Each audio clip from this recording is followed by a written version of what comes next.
Okay, hey everyone, it's Mimi, and I wanted to do a quick story that has been over the last 3 days, and I didn't expect it to keep going, but it did. However, it concluded pretty nicely in a nice little package. So I hope this is the last we hear of it, and it doesn't come up again. All right, it starts off with um, Asian American or Korean American music video director Joseph Kahn, and he had referenced the movie Crazy Rich Asians. In it, he bashes Korean beauty standards because he brings up BTS as a picture. I'm not sure if he was really going for BTS per se, but he did bash the Korean beauty standards. So what he said is that if you want to see some real Crazy Rich Asians, then look to Korean entertainment industry who's feminizing its men and making them all look like pretty boys with their plastic surgery and making the men wear lipstick. Okay, it's incredibly petty. I mean, obviously, he wanted attention. There was nobody asked for his opinion on it. And he showed a picture of BTS and of Shiny, another group that's in K-pop, but it was an incredibly negative tweet that obviously it just was there for shock value because I don't know, maybe he's experiencing some backlash because he's not as popular as he once was regarding music videos, and he's hating on K-pop because Korean made music videos are getting so much more production value now that's like going up like so high, and it's like almost on par with American big budget music videos. I don't know, but I know that that's part of his industry. So if I wanted to think deep enough, I could go there and see that as a possible reason as to why he just decided to do this. One of the things that I guess got me interested in it is the fact that they said that he was Korean. And I wondered, is he Korean born or is he born in America? And like, what right does that give him to bash the other culture's beauty standards, right? Because in a way, they were kind of homophobic. His remarks were kind of homophobic. Not to mention, they were kind of racist as well. Because you don't just, I mean, who are you to say anything about somebody else's like beauty standards? You gotta work on your own beauty standards first from your own culture. So because he's Korean, does that mean it gives him, or because he considers now that he's Asian, there's history there that he's just not really attuned to being Asian, if you know what I mean? He more like trying to still fit in with American society, even though he grew up here. And I don't want to make a big deal about it, but you don't see a lot of Asians in the entertainment field. Okay, so it feels like there's something more sinister happening underneath it all. My question was, just because he was born of Korean parents, but he grew up in American culture, does that give him the right to bash on Korean culture from Korea, or does that make him racist? If a American was born of American parents, or no, a Korean was born of American parents in Korea, but decided to bash on American culture, does that give him the right to do that, or does that make that person a racist? Do you see what I'm saying? My question is that, for the first part, the first tweet, or whatever, my question to you guys is, does that make them him or her racist, or do you think that it gives him the right to say whatever he wants for either culture? Because even though he has never been raised in Korean culture, he is part Korean, or he's born blooded Korean. Okay, secondly, he got his outrage. He got a lot of people upset, obviously. The tweet was not something that was a nice one. So he got people on the side of BTS's fan army um, pissed off. A lot of Koreans took it kind of personally as well, because it wasn't just an attack towards BTS per se. He said every idol has plastic surgery, And in America, plastic surgery is like everybody does it, right? As soon as they become like 18 years old, they get plastic surgery done regardless. Some of them get it even done beforehand. But in Korea, you kind of try and keep that under wraps because it's a lot less accepted in society that you get something done. Okay?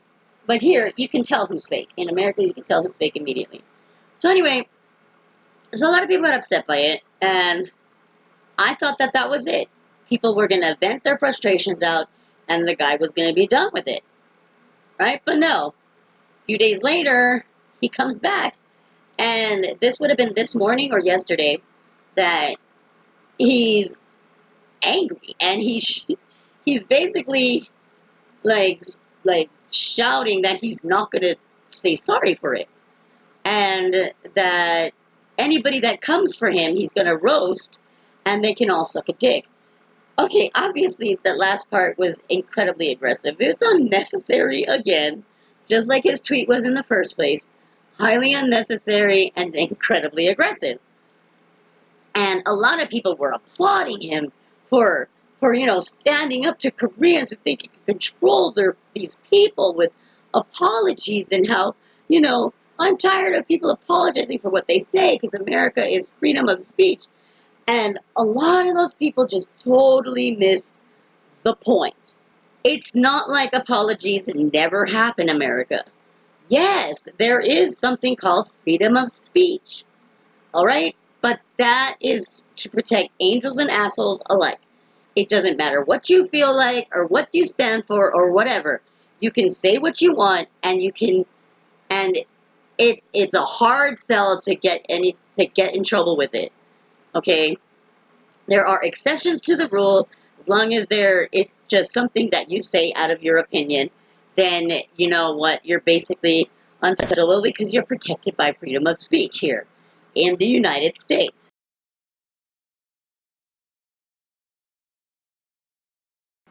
Now, that's not to say that people can't demand apologies, though.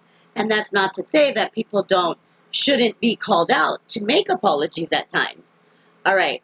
Two examples would be the first one, Logan Paul. Logan Paul got called out for being an asshole during his his video regarding Japan and things like that. And so even though his video apology was insincere, he still made the apology. All right? Now, why would Logan Paul be okay to make an apology with? Well, because he still has to have a fan base. He still has to have, it be pretty low-key that he's not in trouble. Maybe some people like the fact that he gets in trouble a lot. Maybe some people don't like it. Either way, he doesn't want to lose money on either side. So he's still going to rely on people's views for his videos. He relies on clicks. So he relies on the very people that he may have offended. Okay, so I understand why somebody could demand an apology from someone like Logan Paul. All right, now a company. All right, let's use Pepsi. All right, remember a while back there was a commercial that Pepsi did that had Kendall Jenner in it, and it pissed off a lot of people. So in the end, Pepsi apologized for using the ad and pulled it from, broadcasting. I can understand this being used as well because Pepsi is selling a product. All right, so a lot of those people saying, no, hell no, he doesn't need to apologize because of First Amendment. No, he didn't need to apologize because, first of all, it was his opinion, but he's not providing anybody with a service, and he's not selling a good. He's not selling himself. The way that his career works is people like musicians and other celebrities that are in, the music industry call him up, they make a video, and then it goes to people like you and me and anybody else out there that watches music videos in the first place. Then you can say, oh, I hate you. I don't want to watch your music video then. But by then it doesn't even matter because the person that's paying for the music video or the artist is the one that you're going to watch for. You could care less who the director is. So this guy can be a total dick to everybody and it wouldn't even matter as long as he gets hired still. So a lot of people got a lot of things wrong with this whole second tweet. But yeah, it made his balls bigger though, and he loved it because wow, he got incredibly aggressive with it, and oh, I just thought it was so petty. Anyway, yeah, and so obviously he retorted, and it wasn't positive, of course. And so I had hoped that this would be the last one where he, tries to get attention. I do know that Big Hit was contacted. The people that, that have BTS under management, they were contacted and they were requested a statement of, but Big Hit didn't want to even reply. They said, we're busy doing comebacks. And I hope that this helps those armies out there that may still be a little hurt by what he had said, or maybe like slightly offended by either tweet, the first day or the second day or yesterday's or whatever. I hope that you guys understand that Big Hit itself and BTS is not even worried about this stuff, so you guys don't have to. I know that you guys are slightly more attuned to certain things than many other people are, so I want you guys to understand that if it's not bothering them, it shouldn't bother you, and you should just live your best life, okay? So anyway, that's it. That's all I wanted to say. And remember, I had that one question about just because he was raised by blooded parents from Korea, does that make it okay for him to bash on both Korea and American culture, or does it make him racist towards Korean culture? Okay, so yeah, I really want to know what you guys' opinion is. Like I said, mine is I'm saying that he seems racist either way, and a little homophobic. But I do want to hear your opinions on it. I can't learn myself unless I have other people's perspectives on things, and I would love to hear what you guys think about it. Okay, I'll see you guys next time when I can make a new video. But obviously, right now YouTube has taken me off the AdSense program, so I make no money from any of these now. And I don't know why. I've got to figure it out. But yeah, I'll see you guys next time, okay? I'll see you guys at some point. But I won't stop making videos because it's my only real outlet.